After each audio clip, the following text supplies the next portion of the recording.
You think home prices will never come down. You think the 2008 housing crash was a once-in-a-lifetime event that is safely buried in the history books. You think buying a home today means paying top dollar and just hoping for the best. You are dead wrong.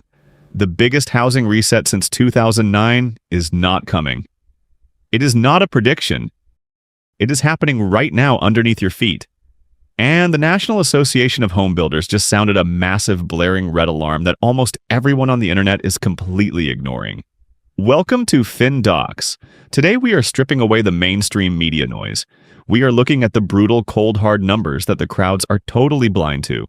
Let us start with a number that should send chills down the spine of anyone trying to sell a house right now. Back in 2022, at the absolute peak of the pandemic housing bubble, the average price of a newly constructed home in the United States was $460,000. People were lining up around the block. They were waiving appraisal contingencies. They were fighting each other in the street for the privilege of overpaying. Fast forward to today. The year is 2026. That exact same average new build, it has plummeted to $387,000. That is a straight 16% drop in base price. Let me give you some historical context so you understand exactly how terrifying that is for the industry. During the absolute darkest, ugliest days of the great financial crisis, between 2007 and 2010, new home prices dropped by 22%. We are currently sitting at 16%. The chief economist of the NAHB is officially warning of a widespread systemic contraction. But here is the crazy part, that's 16%. That is just the number they are willing to put on paper. That is just the surface of the iceberg. What is actually happening out there are the invisible price cuts. The hidden panic? When you drive up to a new development right now, the model homes are a ghost town. The buyer traffic index is sitting at 25 out of 100. Nobody is walking through the door. So to keep the lights on, builders are quietly doing things they would have laughed at you for asking for just 3 years ago. They are paying tens of thousands of dollars to buy down your mortgage rate. You walk in and a desperate sales rep says, "Hey, I know rates are at 7%, but we will temporarily buy your rate down to 4.5% if you sign today." On top of that, they are throwing in $50,000 worth of free upgrades, free luxury flooring, free quartz countertops, free smart home systems, free landscaping. When you strip away the marketing and calculate the actual dollar value of those rate buydowns and those massive incentive packages, the true adjusted price drop of new construction has already surpassed the 2008 crash. The builders are bleeding. And that leads us to the most insane upside-down paradox of this entire housing market. This is something that has literally never happened in American real estate history. Right now, buying a brand new, never-lived-in pristine home is actually 5.5% cheaper than buying a used, beat-up 20-year-old existing home. Does that make any sense to you? Imagine you need a car. You walk onto a Honda lot.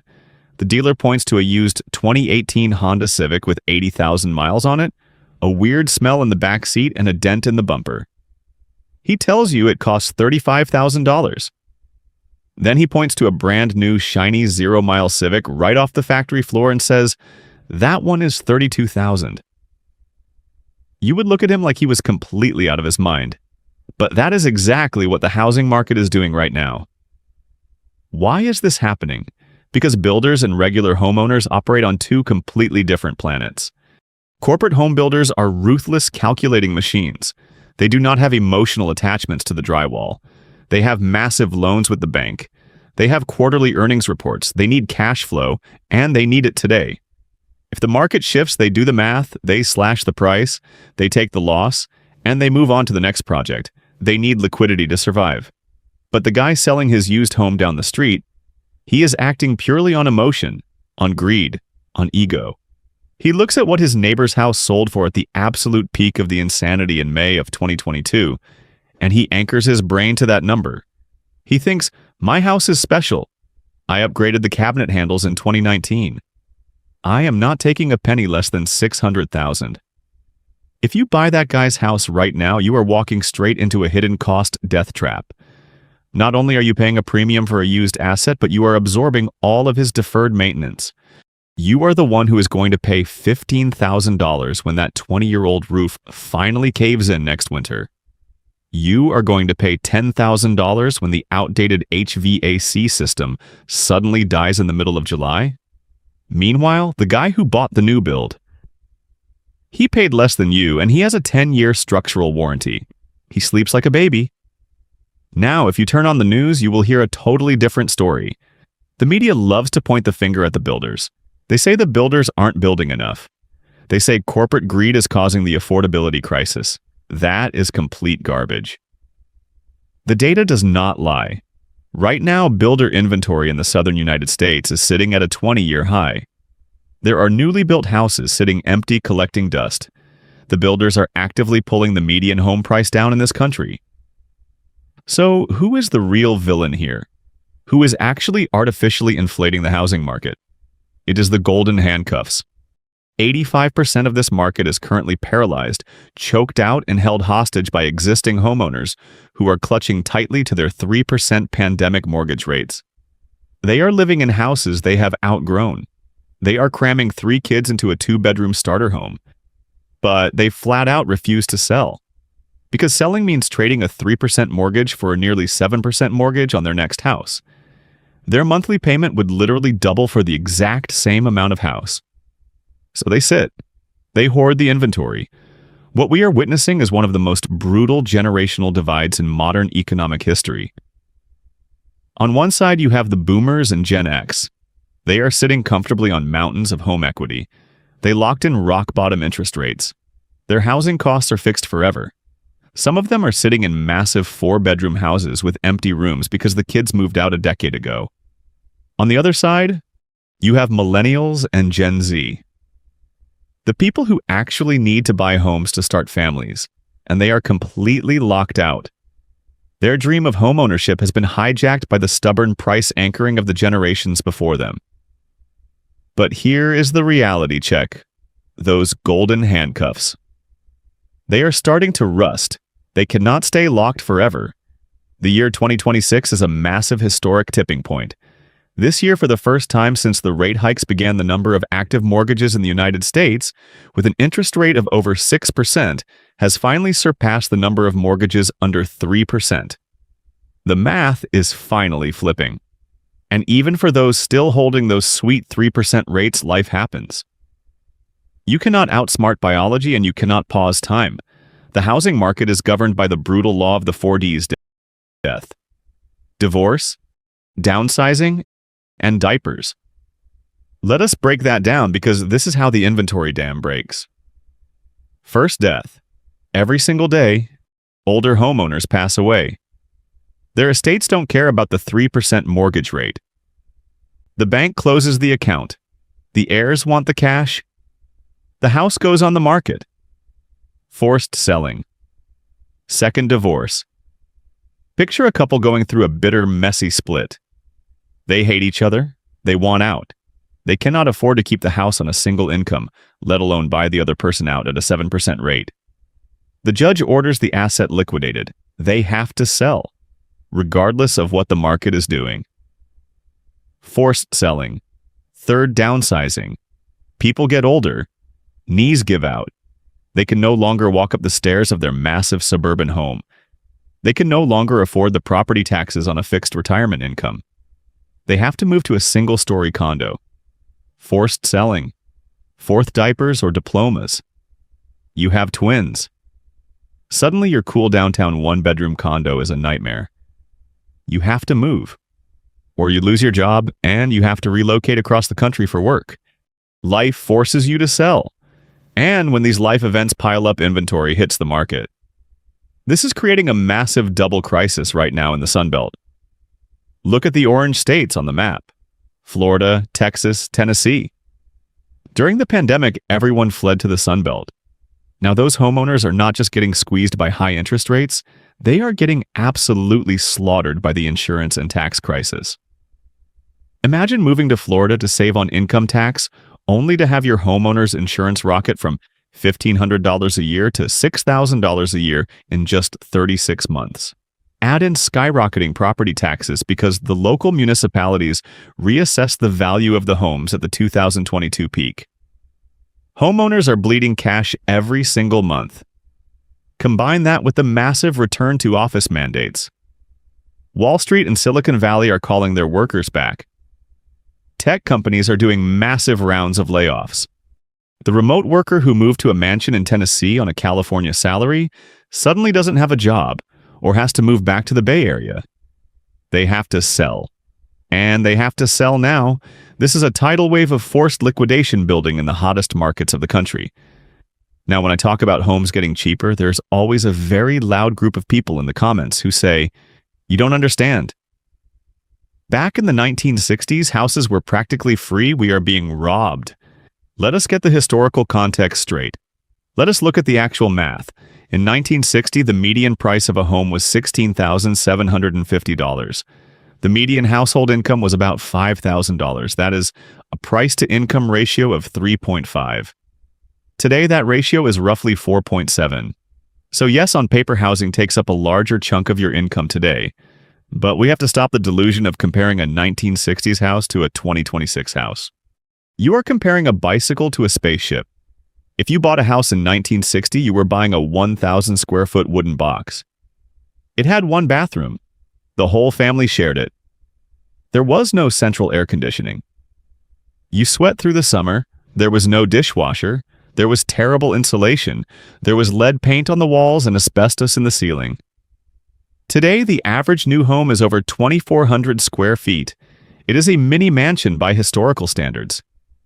It has 2.5 bathrooms.